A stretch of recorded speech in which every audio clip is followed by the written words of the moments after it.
Tá aí, ó. Ventilador Tesla.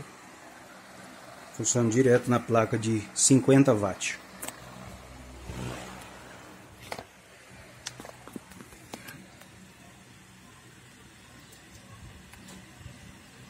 (19.4) do painel. Sobrando 12 pro ventilador.